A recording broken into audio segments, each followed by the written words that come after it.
Exciting, Mrs. Drysdale, discovering that your next-door neighbors may be descendants of the very first settlers. Well, if it's true, but I just can't believe it.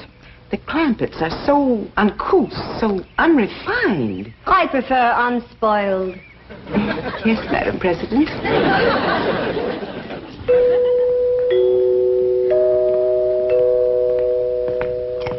Jethro?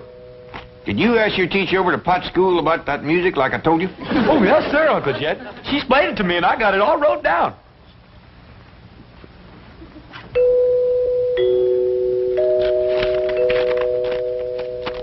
First of all, that there music is what you call chimes. Them's holler tubes that makes ringing sounds when struck by a plunger or a striker. Say. Oh, yes, sir. Now then, there is a reason why them chimes only ring when somebody comes to the door. Like as if there was a lookout up on the roof of watching. That's right. You see, there is a little button, and pushing that button makes that plunger hit them chimes.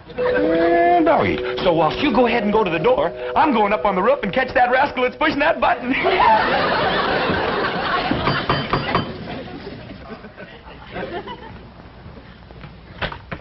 Well, howdy, ladies. Come in, come in. Good morning. Good morning, Mr. Clampett. Have a chitlin. Oh, what a treat, of course. Thank you. Thank you. Where's Granny? Oh, she's out in the kitchen stone grinding some cornmeal. Stone grinding cornmeal? Now, that's something we must see, Mrs. Drysdale. Come along. In a moment, Madam President. Mr. Clampett, will you tell your cousin Pearl that my car and chauffeur are at her disposal? Sure will. Pearl! You going to eat your chitlin? Oh, yes, of course. By the way, Mr. Clampett, just what is a chitlin? Oh, these ain't ordinary chitlins. These is Granny specials. They is possum innards deep fried in boiling hog fat. Jack? Pearl, how come you to be using Miss Drysdale's car? Well, kid, now that we's high society, I can't be seen riding around in that old truck. When did we high society? Since that historical lady found out that your ancestors come to this country for the Mayflower. What's that got to do with me? That's the way society works, Jed. The earlier your kinfolk got here, higher up that puts you. I reckon the high society folks is the Indians. No, it don't work that way. How come? I don't know how come. Well, they was here for anybody else. Now, Jed, let's not try to change the rules. Let's just start enjoying the game. Up to now, Mrs. Drysdale's treated us like wet dogs at a wedding. Yeah, it's kind of warmed up. Warmed up? She can't do enough. Why, she's having her chauffeur take me to all the fancy stores and then to her beauty saloon.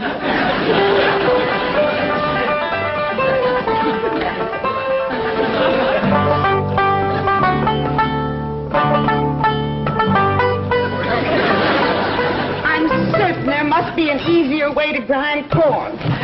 Oh, there is. Now, back home, we took our turn of corn to the grist mill down by Catfish Creek. Here in Beverly Hills, they ain't got no creek nor river to turn the mill wheel. So we have to go back to grinding corn like we learned from the Indians. But surely any supermarket would... Mrs. Drysdale, this is a priceless experience. A direct contact with the past. You can read about these things. But to actually participate in activities familiar to our ancestors it's to hold history in our hands. I don't think I could hold anything in mine. Smarter might, do they? I'm afraid they do. Isn't it shameful how soft we've gotten? Well, you come on over here, Miss Drysdale. There ain't nothing like hot, soapy water good for sore hands. Oh, thank you. And this here soap will take the sting out of the pain.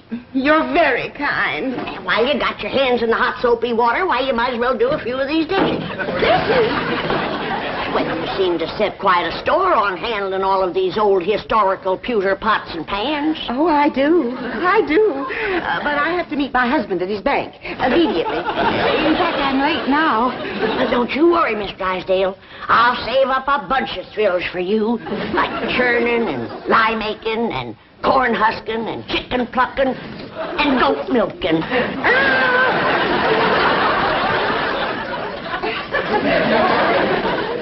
My days!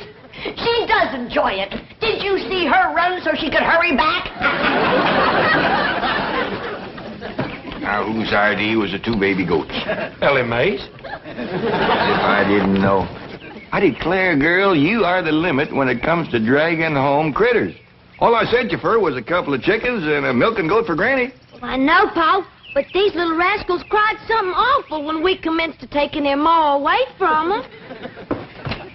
Oh, dear, I forgot that Pearl has my car. Oh, Miss Drysdale, is someplace you gotta go? Yes, to the bank to see Milburn. I'll call a cab. Oh, no, that'd be downright unneighborly of us to let you do that. Well, Jethro and Elly can drive you down there. Sure will.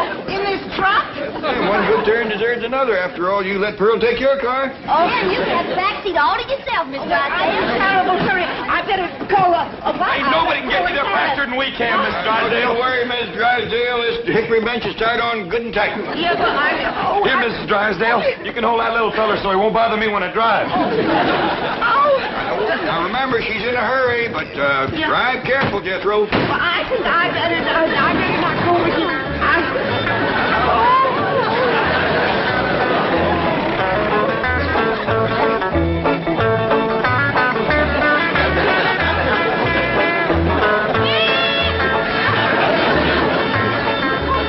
Everyone is staring at me. I bet you it's that beautiful new hat they're looking at. Drive down the main street of Beverly Hills. It's the quickest way to the bank, Mrs. Drysdale, and you said you was in a hurry. One side, everybody, get out of the way. Please. We're doing the best we can, Miss Drysdale. Get out of the way. That's ridiculous, Drysdale. Make a noise like a siren. Come on, move over.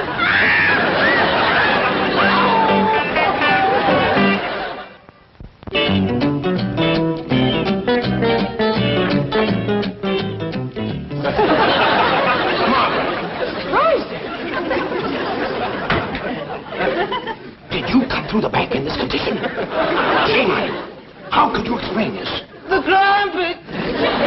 Don't want to hear any more complaints about the Clampetts. Oh, they may be a bit unrefined, but at least they don't run around the streets of Beverly Hills. Smash! What happened to your beautiful spring hat? Oh, boy, a crying jag. Get some coffee, I'll get her walking. Molly, I can't understand. I can't understand this. I have never seen you take a drink before the cocktail hour. let go of me. Marty, please lie down. I will not. Now, you're not going to be one of those kind of drunks, are you? I am not intoxicated. I'm mortified. The word is ossified.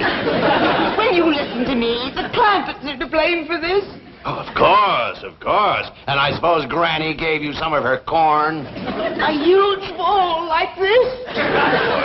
Here we are, Mrs. Drysdale. Have a sip of this. Thank you, I shall. Oh, that does help. Tell me, confidentially, what did happen to your hat? It was eaten by a goat. Have some more coffee, Margaret. Mrs. Drysdale, you really must get a grip on yourself. Now, if Mrs. Miss Standish verifies that the Clampetts are indeed first family material, then you too will be in the spotlight. I'll be in the hospital. Don't help me if those uncouth hillbillies become my social peers. Life will cease to be worth living. Oh, Miss Hathaway, take me home. No, Margaret. What happened to your car? Did it get smashed, too? Cousin Pearl has it.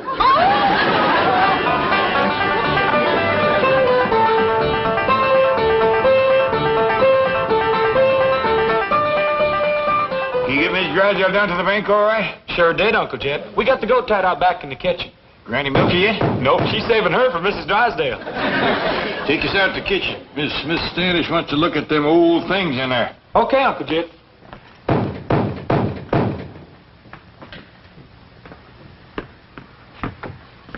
Well, come in, whoever you are.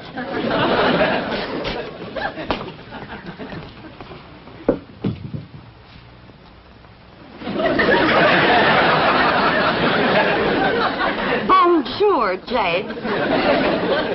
Who are you? Well, s'il vous plaît. Earl who? Your cousin. Earl. What did you do at your that beauty saloon? That's salon, s'il vous plaît. And they made me glamorous. They ruined your hair. They took out all the color in the curl, too. This ain't my hair. This is what you call a flatter wig. All them high society women is wearing them now. How come? Ain't they got no hair of their own? Of course they have. But variety is the spice of life. S'il vous plaît. What's that s'il vous plaît? I thought you'd never ask. That's our French. What does it mean? I don't know.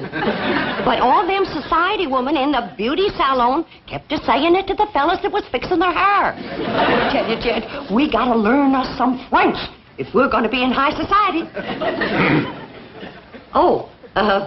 Mr. Chauffeur, you may go, s'il vous plaît. Very good, madam. Good day, sir. Yes, sir. Sure is, if it don't rain. That's the way to live. A big limousine and a livered chauffeur. And then folks just know you's high society. All you gotta do is say a few of them French words, and they go to bowing and scraping all over the place. What's all this stuff? Them surprises for everybody. High society surprises. You ain't getting me in one of them wigs. Uncle Jed, Granny wants... Bonjour, monsieur. Who's she? I'm your ma. S'il vous plaît, that's all. Ma? Where'd you learn how to speak Italian? Hey, Granny! Elly, May! Come look at Ma. She fell head first in a flour barrel. We got our work cut out for us, making high society out of that one. You can see who play that again.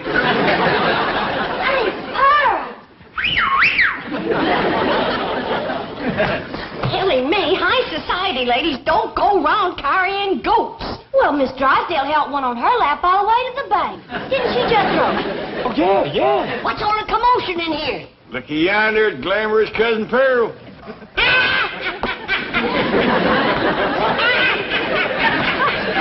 Would you kindly tell me what is all so fired funny? You wouldn't know a high society woman if you'd see one. Well, I sure don't see one around here. Hey, look at all the fine surprises here Cousin Pearl brung for us. What'd you bring for me, Ma? Now, you find out. Now, I did a lot of checking today, and I found out that high society folks, especially rich ones like us, they have what you call hobbies. Hobbies and sports. What's them? Them things to keep them busy, because they don't do no work. Well, that lets me out. No, Granny, it's all right to work, long as the other high society people don't know you work. You see, high society folk is always bored. How come? I ain't sure. Probably because they don't work. Well, why don't they just work and not bother with, Now, Jed, let's not go to changing the rules again. We're just getting into the game. All right, Pearl, tell us what you want to do.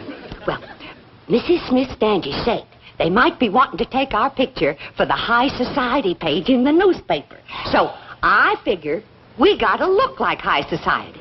Now, all of you go and put your clothes on, and when Miss Smith Standish sees us, she won't have to be shamed. I don't think I want to get mixed up in this nonsense. Granny, please. Oh, come on, Granny. Since it pleasures Pearl so much, it can't hurt us none. Besides, Pearl knows a lot more about high society than we do. Thank you, dear.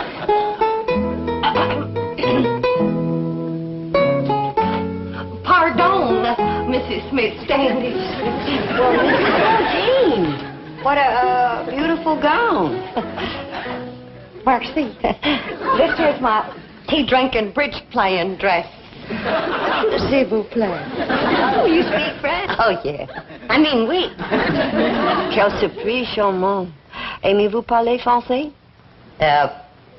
Well, you see, I speak it, but I don't quite understand it yet. Ah, c'est bien dommage. Mrs. Smith Standish,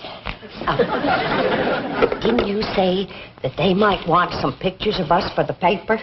Oh, yes, if my research data is corroborated at FFTA in Virginia. Why, pictures of the Clampett family will be on front pages of newspapers all over this country. That'll include me, won't it? But of course. Well, I just want you to know you won't have to be ashamed of us. Now, why would I be ashamed? Well, you know, not having much education and culture and hobbies and not speaking French and all. That is, the others. Well, you don't have to worry, because I've been working on them, and you're going to be proud when you see them. Now, you sit right here, and I'll introduce them one by one.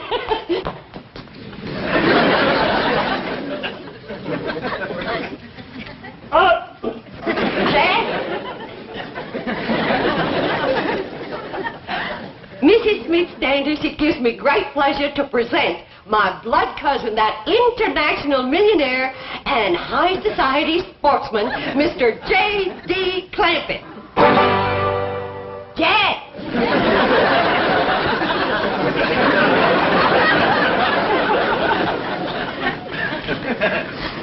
Do something, Jed.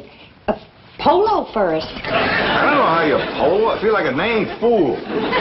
Look at this thing. I don't know whether you snare them or knock them off trees. Well, you go sit over there, Jed. We'll be drinking tea and playing bridge directly.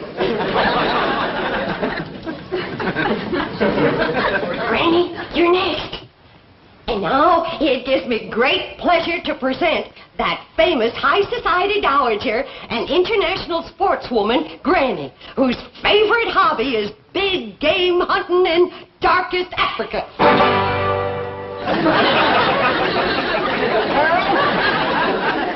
It's a good thing for you this gun ain't loaded. Granny, you go on over there and sit down, and we're going to have tea and bridge. Now, those of us who is high society knows there just ain't nothing more cultured than ballet dancing. And so it gives me great pleasure to present them wealthy, bored, international young'uns whose favorite hobby is ballet dancing, Elly and Jethro. How beautiful. That's only half. Come on out, Jethro. I ain't gonna do it. Jethro, come on out. I don't want to, Ma. You look fine. You're just dripping culture.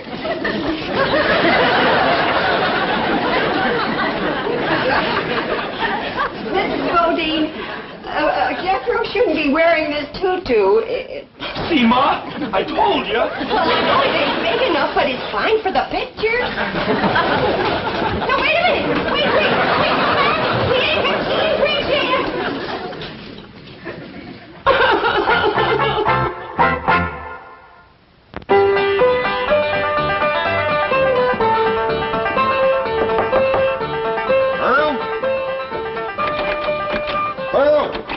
Pearl? Go away. Oh, Pearl, come on out. Don't sit in there and sulk. Miss Smith Standish wants us to show her how to do the Virginia reel. You show it to her. I ain't no mood for dancing. Oh, we can't dance it without you. Come on, everybody's getting all dressed up. I had you all dressed up and you run out on me. Pearl, we just ain't ready for society that high. Now, Miss Smith Standish wants us all to get dressed for reeling. Come on out. You can wear your store-bought hair. I can't neither. She's gone. Is that old goat get it? Crazy enough to eat anything. I have the most dreadful premonition that I'm making a terrible mistake in coming back here. Oh, think of your career. Mrs. Smith Standish has virtually promised to support your candidacy for West Coast Vice President of the FFT of A. Margaret Emerson Drysdale, Vice President of the Women's Federation for the Preservation and Perpetuation of the First Family Traditions of America. West. Does rather roll off the tongue, doesn't it? It has a ring to it. But I promise you, here and now, I'll wash no more dishes, I'll grind no more corn and I'll make no more soap. These aristocratic hands were only meant to hold a vice president's gavel.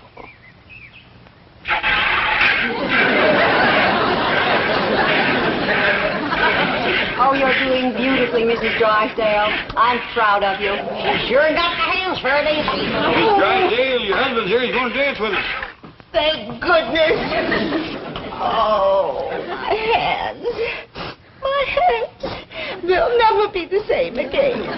There's nothing like milking a goat to pretty the hands. Come on, Granny. You're getting ready for the Virginia reel.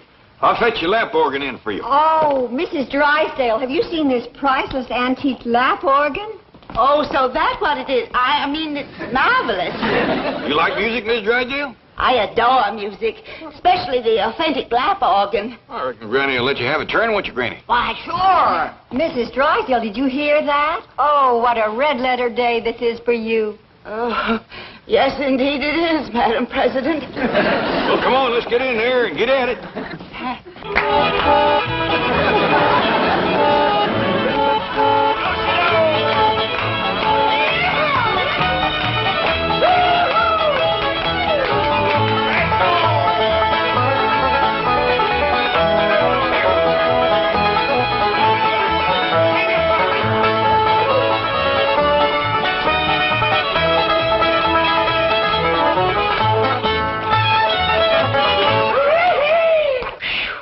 Somebody's going to have to spell Miss Drysdale. She's all pumped out. Excuse me. This is Miss Standish. I wanted the telephone. It's long distance from Virginia. Oh, that's headquarters. Mr. Clampett, if our genealogical records confirm those entries in your family Bible, you will make headlines from coast to coast. Your pictures will be in every newspaper. Yee-hoo! As direct descendants of the first family to settle Jamestown, you'll be celebrities, all of you. You'll be on radio, television, flown to New York for a ticker-tape parade, then on to Washington to meet the president, address a joint session of Congress. Statues will be erected of you. Excuse me. The telephone? Let her roll, Miss Hathaway. She's right. I've got to come down to earth long enough to get confirmation. Excuse me. Mrs. Smith Standish speaking. Yes? Yes. Oh, well, that was the entry in the old Bible I couldn't quite make out. Oh, well, Mr. Clampett is right here. I'm sure he'll be able to give us confirmation immediately.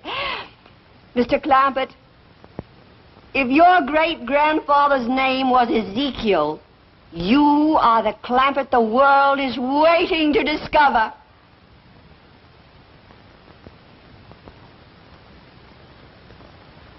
Well, now, I kind of hate to disappoint you, ma'am, but his name was Jeremiah.